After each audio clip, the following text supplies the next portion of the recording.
In the autumn of 1888, an old man died in a small clapboard house outside Council Bluffs, Iowa. He was buried without a marker. The county recorded his age as somewhere between 80 and 100 because no one could agree, and the man himself had stopped answering the question decades earlier. He left behind no land, no money, and no family that anyone could trace. What he left behind was a boy. The boy was 11 years old, and he was not the old man's grandson, not his son, not any relation that a census taker could write down on a line. He had simply been raised in that house, by that man, and for the last 6 years of the old man's life the boy had heard the same words repeated almost every single day. Not a prayer, not a story, a warning. And when neighbours finally asked the boy what the old man had been saying all those years, the boy repeated it word for word, and 3 of those neighbours stopped speaking to each other for the rest of their lives. If stories like this one are the reason you are here, then do the one thing that keeps them coming. Subscribe to the channel right now and turn on the bell, because the history they cut out of the school books does not survive on its own. It survives because people like you refuse to let it go quiet. Now let us go back to that house outside Council Bluffs and find out who the old man was, where he came from, and what he was so desperate for the boy to remember. To understand the old man, you have to understand what the official record says, and then you have to understand what the official record cannot explain. The county documents call him a settler. They say he arrived in the Iowa Territory sometime in the 1840s, which would have made him an old man even then. They say he built no business and joined no church.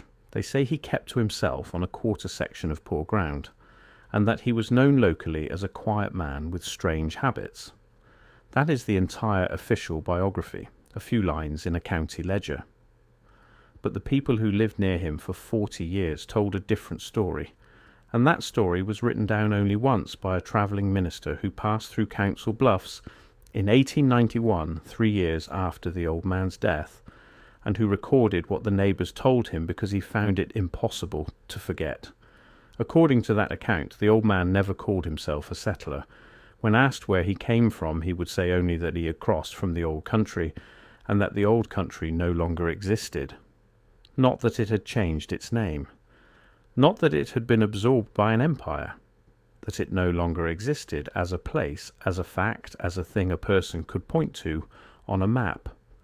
He said this calmly, without drama, the way another man might say that a building had burned down. And when pressed, when a neighbour asked him to name the old country, he would give a name that nobody recognised, a name the minister rendered phonetically because he had never heard it before and never heard it again. The closest the minister could come to spelling it was Tartary, or Grand Tartary.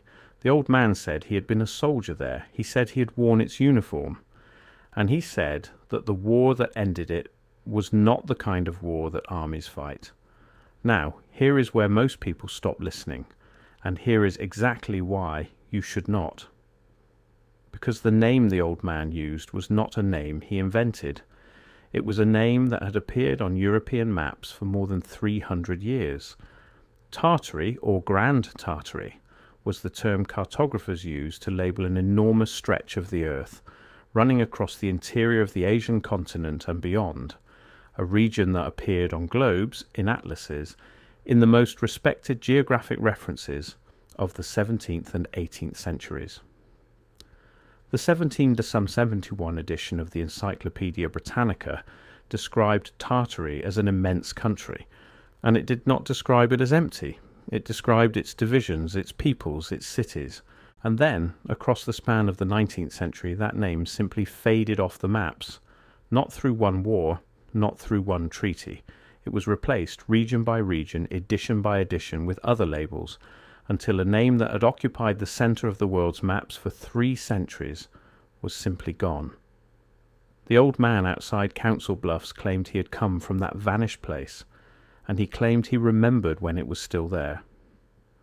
The boy who would later repeat the old man's words came into the house in 1882. The minister's account is careful about this part, because it was the part the neighbours argued about most. The boy was an orphan. His parents had died, the record is not clear how, and he had been passed between two families who did not want him before the old man took him in. The old man was already ancient by then, already living alone, already known as the strange settler on the poor ground. And the neighbours could not understand why a man that old, that isolated, that close to death, would take responsibility for a child. One neighbour, a woman named in the account only as the widow Harmon, said she asked him directly. She asked why he would burden himself, and the old man's answer was the first sentence the boy would later repeat. The old man said, "Someone has to carry it after me," and a child still believes what he is told. Read that sentence again, because it is the entire key to the story. Someone has to carry it after me. The old man did not take in the boy out of loneliness or charity. He took him in as a vessel. He had something he believed had to survive his own death, something he could not write down or would not write down. And he had decided that the only way to move it forward in time was to place it inside a young mind before that mind learned to disbelieve. He was not raising a son. He was building a witness. For 6 years the old man fed that witness the same words. The minister's account, drawn from what the boy told the neighbours and what the neighbours repeated to the minister, breaks the old man's message into pieces. And each piece is stranger than the last. We will go through them the way the boy did, in order, because the order matters. The old man, the boy said, never delivered the message all at once. He gave it in sequence, and he refused to move to the next piece until the boy could give the previous one back to him without a single word out of place. The boy described it not as being taught a lesson, but as being loaded, slowly, deliberately, the way you would load a wagon for a journey you knew you would not survive to finish. And the old man told him why the order mattered. He said that each piece sounded mad on its own, but that in sequence they locked together, and that once they were locked, no schoolbook in the world could pry them apart again. The first thing the old man repeated was about the buildings. He told the boy that the cities of the old country had not been built by the people who lived in them at the end. He said that when he was young, a soldier marching through those cities, the people already living there treated the great structures the way you or I would treat a mountain or a canyon. They lived in them, around them, beneath them, but they did not claim to have built them, and they could not have built them because the knowledge required was not knowledge anyone still possessed. The old man described buildings of red stone and white stone, structures with domes and towers and vast arched halls, lit and warmed and ventilated by means the inhabitants no longer understood. He told the boy about chambers that stayed cool in the worst heat of summer and warm in the deepest cold of winter, with no fire burning anywhere in them, and he said the people of his youth could not tell you how this worked, only that it did, and that it had always done so, and that when a part of it failed there was no one alive who could repair it. He described long avenues lined with identical ornamented facades, too uniform and too perfect, he said, to have been raised by separate hands in separate years. He described iron and copper worked into shapes that served no purpose the inhabitants could name, fixed high on towers, pointed at the sky. He said the people of his youth were squatters in a civilization they had inherited and could not maintain, living in the shell of something they mistook for the natural world because not one of them was old enough to remember it being built. And he said the same thing was happening again in America in 1888, and that the boy would live to see it, and that almost no one would notice. He said the most dangerous moment in the life of any civilization is the moment its own people stop being able to tell the difference between what they built and what they merely found. The second thing the old man repeated was about the mud. This is the piece the minister recorded with the most hesitation, because he admitted he did not understand it. The old man told the boy over and over that the old country had not fallen to an enemy army, it had fallen to the earth itself. He described a time which he placed within his own lifetime when the cities filled. That was his word, according to the boy. Filled. He said that over a span the old man measured in seasons rather than years the lower floors of the great buildings filled with soil and silt and mud. That doorways became windows, that ground floors became cellars, that entire first stories of buildings disappeared beneath a rising tide of earth that came not from a single flood, but seemed in his telling to arrive from everywhere and nowhere at once.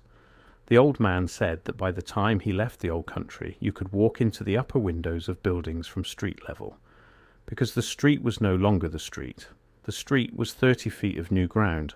Stop and sit with that, because the old man was describing something specific, and he was describing it in 1888, decades before it would become a topic that anyone discussed in public. He was describing buildings whose original ground floors sit below the modern street, and here is the part that should make the hair stand up on your arms. If you walk through the old districts of dozens of cities across Europe, across Asia, across the older quarters of cities in the Americas, you will find exactly that. You will find buildings whose ground floor windows now sit at the level of the modern sidewalk. You will find arched doorways that lead down, not in. You will find entire lower stories that the current owners call basements, even though those basements have decorative facades, finished windows, and architectural detail that no one puts on a cellar. You do not carve moulding and lay ornamental brick on a room you intend to bury. You do not install tall finished windows in a foundation. Those rooms were built to be seen, built to be lived in, built at street level by people who expected the street to stay where it was. The standard explanation is that cities rise over time, that streets are repaved, that rubble accumulates, that this is normal and gradual and unremarkable. And it is true that cities do rise slowly over centuries, an inch here and an inch there. But the old man outside Council Bluffs was not describing an inch. He was describing whole stories. He was describing 30 feet. He said it was not gradual. He said he watched it happen in his own lifetime fast enough that a man could leave a city and return to find its doorways turned to windows.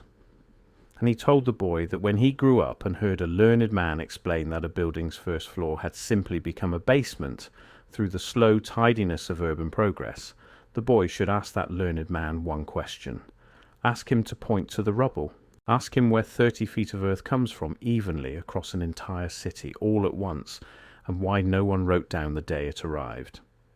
The third thing the old man repeated was about the war, and this is where the neighbours began to divide, because this is where the old man's account stopped sounding like the ramblings of a confused immigrant and started sounding like testimony. The old man told the boy that the old country was not conquered by soldiers. It was conquered by the people who wrote down what happened next.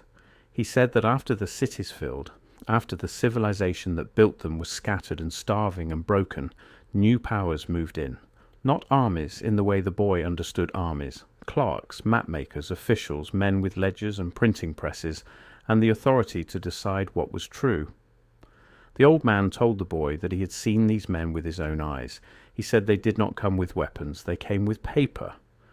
They moved through the broken cities, measuring and recording, and the survivors, hungry and frightened and grateful for any sign of order, told them everything, told them the old names of the streets and the old names of the buildings and the old name of the country itself. And the old man said that the men with paper listened politely and wrote it all down, and then printed something completely different. He said that within a single generation the printed version had replaced the spoken one, because the survivors died, and their children had only the printed version, and a child will always believe the book over the grandmother, because the book does not contradict itself, and the book is everywhere, and the book was made by important men. The old man said this was the true weapon, and that it had no name, because the people who used it did not want it to have a name. He said you do not need to kill a people if you can convince the next generation that those people were never there. He said a defeated army can rise again, but a forgotten nation cannot, because it does not even know it has been defeated. It thinks it simply never existed. And he told the boy that the cruelest part, the part that kept him awake into his 9th decade, was that the conquered helped. They taught their own children the printed version. They corrected their children when the children remembered something true. Out of love, out of the wish for their children to seem educated and modern and safe, the survivors of the old country sanded their own history off their own sons and daughters and never knew they were doing it. The fourth thing the old man repeated was the hardest for the boy to explain, and the minister recorded it almost as a riddle. The old man said that the proof was not hidden. He insisted on this. He told the boy that the new powers had not destroyed the evidence because destroying the evidence would have left a hole, and a hole makes people ask questions. Instead, he said, they had relabeled it. They left the great buildings standing and simply attached new stories to them. New dates, new builders, new explanations. The old man said the boy would grow up surrounded by the architecture of the vanished country, walking past it every day, and that he would be taught a name and a date for every piece of it, and that the names and dates would be wrong, and that this was the most complete kind of conquest there had ever been, because the conquered evidence now testified on behalf of the conqueror. He said, and the boy repeated, that a lie standing in plain sight is safer than any secret. By 1887 the old man was failing. The minister's account says the neighbours could see it. He no longer worked his poor ground. He sat.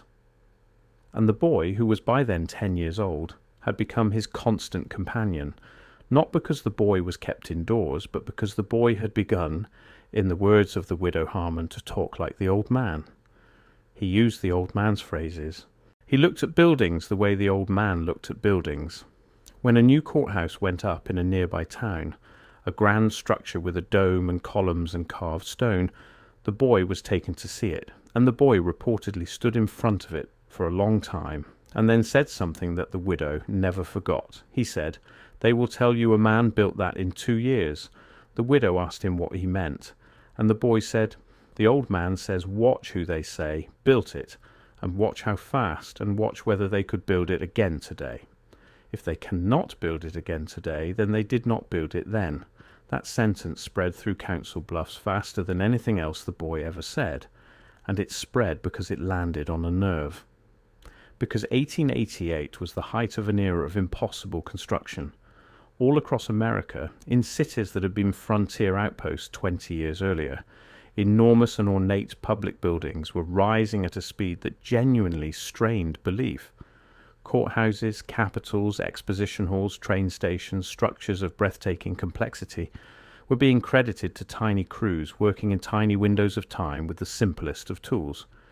And just a few years after the old man's death, in 1893, the city of Chicago would unveil an entire metropolis of white palaces, the world's Columbian Exposition, a vision of domed and columned grandeur covering hundreds of acres, which the official account says was designed, built, and finished in roughly 2 years, and then deliberately demolished almost immediately afterward. The boy never saw it, but the man who raised him had told him exactly what to think when he heard about a great white city that appeared in 2 years and vanished just as fast. Watch whether they could build it again today. The old man died in the autumn of 1888. The minister's account says it was quiet. The boy was in the house. And in the days afterward, when the neighbours came to settle the question of what to do with an orphan and an empty quarter section, they asked the boy the question that this whole story turns on. They asked him what the old man had been saying all those years, every day, the words they had heard about second hand for so long.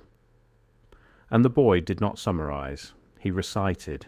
He gave them the whole thing, in order, the buildings and the mud and the clerks and the lie standing in plain sight, in the old man's phrasing, with the old man's certainty, the way a much older account would be passed from one keeper to the next. And the neighbours reacted in 3 different ways, and those 3 reactions are, in the end, the real subject of this video.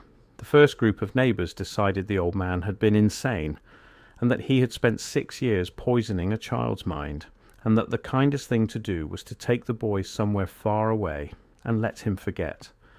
They were, by every measure of their own time, the reasonable ones. They were doing what reasonable people do with a story that cannot be true. They were containing it. The second group of neighbours decided the old man had been telling the truth, or at least telling something, and that the boy was now carrying it exactly as the old man had planned. The widow Harmon belonged to this group. She is the reason the account exists at all, because she is the one who insisted the travelling minister write it down. In 1891, she did not claim to understand it. She said only that a man does not spend the last 6 years of his life, the most precious years he has left, drilling the same warning into a child unless he believes that warning is worth more than his own comfort. She said the old man had treated the truth like a fire he was carrying through the rain, and that you do not do that for a delusion. And she said one more thing, which the minister recorded almost as an afterthought, and which is perhaps the most haunting line in the entire account. The widow said that in the last week of the old man's life, when he could barely speak, he had asked her to bring the boy close, and he had not given the boy any new instruction, and he had not said goodbye. He had simply asked the boy to recite it. The whole thing, start to finish, the buildings and the mud and the clerks and the lie standing in plain sight. And the boy did, in a low, steady voice, the way you would say something you had said 1,000 times, and the old man lay there and listened to his own life's testimony coming back to him out of a child's mouth. And the widow said that when the boy finished, the old man closed his eyes, and for the first time in all the years she had known him, the old soldier looked like a man who could finally rest. He died a few days later. He had heard the cargo arrive safely. That was all he had been waiting for. The third group did something stranger than either. The third group believed the boy, and then they got frightened, and then they got quiet. The minister's account is delicate about this, but the meaning is clear. There were men in Council Bluffs, men of standing, men with positions, who heard the boy's recitation and recognized something in it. Not because they had been to the old country, because they had seen the same thing the old man described in their own lives, in their own work, and had told themselves it was nothing. And the account says that 3 of those men, who had been close friends, who had done business together for years, stopped speaking to one another after the boy spoke, and never spoke again.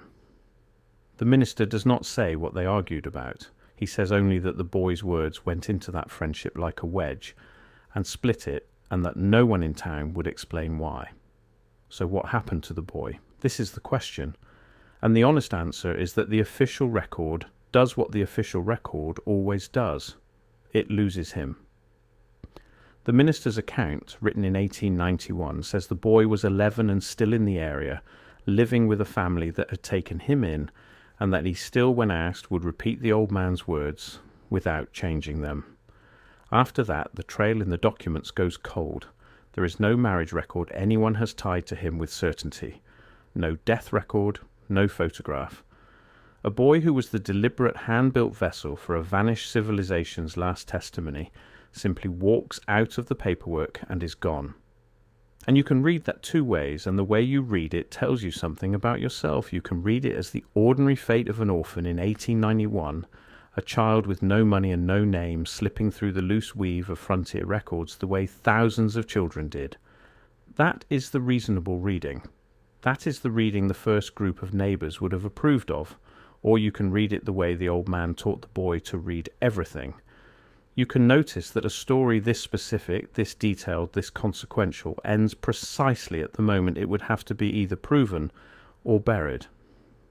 You can notice that the one man who wrote it down was a stranger passing through, that the account survived as a curiosity and not as evidence, that no historian followed up, that the buildings the old man described are still standing in cities all over the world with their lower floors still below the street and their official dates still attached, and that the simplest way to end a piece of testimony is not to burn it. It is to let the witness become a child with no surname, and let time do the rest. Here is what the old man understood, and what he spent the last 6 years of his life trying to install in someone young enough to keep it. He understood that a civilization is not destroyed when its buildings fall. Its buildings, as he kept saying, were still standing. A civilization is destroyed when the next generation is handed a different story about who built those buildings and why. He understood that the most powerful weapon ever aimed at a people is not an army. It is a school book, it is a museum placard, it is a confident date carved into a cornerstone. And he understood that you cannot fight that weapon by shouting, because the people holding it own the printing presses and the ledgers and the right to decide what counts as a record. You can only fight it by doing what he did, by finding one young mind before it learns to flinch and placing the truth inside it, whole, and trusting that mind to find another. The old man outside Council Bluffs failed by every visible measure. His name is gone. His grave has no marker. His country is not on any map. The boy he built vanished into the same silence that swallowed everything else. The reasonable people won the way the reasonable people almost always win, and the story should have ended in that clapboard house in 1888.